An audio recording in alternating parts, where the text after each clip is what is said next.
Hello friends, in this video let us understand a simple concept known as factorial. Factorial is denoted by this symbol and n factorial, assuming n can take any integer value, n factorial simply means product of all the integers starting from 1 which will until n. 1 into 2 into 3 into so on till n. Got it? So, when I ask you what is 4 factorial, you are going to tell me it is product of all the integers starting from 1 till 4, which is 1, 2, 3 and 4. 4 times 3 is 12, 12 times 2 is 24. And if I have given you to solve what is 5 factorial, you can simply tell me 1, 2, 3, 4, 5, which comes to 120. Hope you have understood this. Now let's try to understand some small properties which are basics of factorials. No arithmetic operations can be performed in case of factorials. What does that mean? If I have given you 4 factorial and 5 factorial, you cannot add them and say it is equal to 9 factorial. Wrong. In the same way, you cannot subtract, multiply or divide any of the factorials. You cannot say 4 factorial into 5 factorial equal to 20 factorial just because 4 into 5 is 20. You cannot say that. It is wrong. Okay.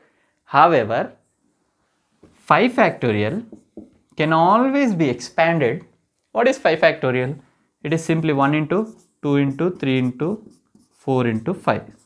Isn't it? Now look at this piece. What is this piece? This is nothing but 4 factorial, isn't it?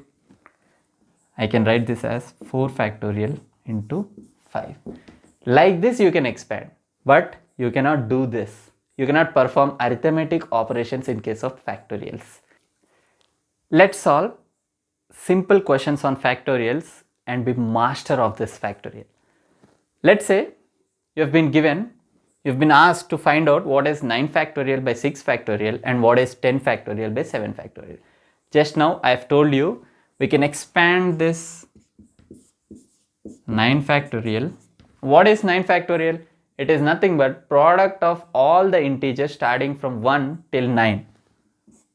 1 into 2 into 3 into 4 into so on till 9. Now what is 6 factorial? Same. 1 into 2 into 3 into 4 into 5 into 6. I'll cancel all these 6 terms with these 6 terms. I'll be left with 7 into 8 into 9 in the numerator. Further, the second thing, I'll solve it straight away. 10 factorial by 7 factorial. I will write it as 10 factorial 10 into 9 into 8 into 7 factorial divided by 7 factorial. Now I will cancel 7 factorial with 7 factorial, which gives me answer as 720. Hope we are clear with this problem. Now let's solve another problem on factorials. Let's say you are asked to find n when n plus 1 factorial is equal to 30 times n minus 1 factorial. Remember what I have told you, 5 factorial, if you have to reduce this 5 factorial, you can write it as 5 into 4 factorial. Technically you are doing minus 1 to this 5 and writing factorial here. In the same, likewise, if I have to write this, degrade this n plus 1 factorial so that I can cancel that value with n minus 1 factorial, I wouldn't technically have to multiply all the sums from 1 till n. Let me show how it happens. Downgrade the value n plus 1 factorial like this, like how we did in 5 factorial. N plus 1 factorial, can I write it as n plus 1 into n into n minus 1 factorial. Now I'll stop here because I can cancel this value with this value on the RHS side, which is equal to 30 times n minus 1 factorial. Now I can cancel both of this. I can cancel 5 factorial with 5 factorial. Okay, n minus 1 factorial, n minus 1 factorial, which leaves me n into n plus 1 will be equal to 30, which gives rise to n square plus n minus 30 is equal to 0. Now this has become a quadratic equation, and I hope you know how to solve quadratic equation. N square plus 6n minus 5n minus 30. Okay, I'll take n common, n plus 6 minus 5 common here, n plus 6 equal to 0.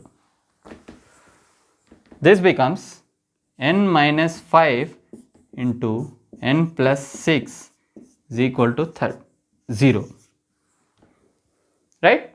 Now n can take values of 5 or minus 6. Because n cannot take a negative value, n is always equal to 5. N is equal to 5 in this problem. And a very important concept is 0 factorial always gives rise to 1. Okay? Please remember that 0 factorial is always equal to 1. That's a standard result. Hope you have liked my video. Thank you.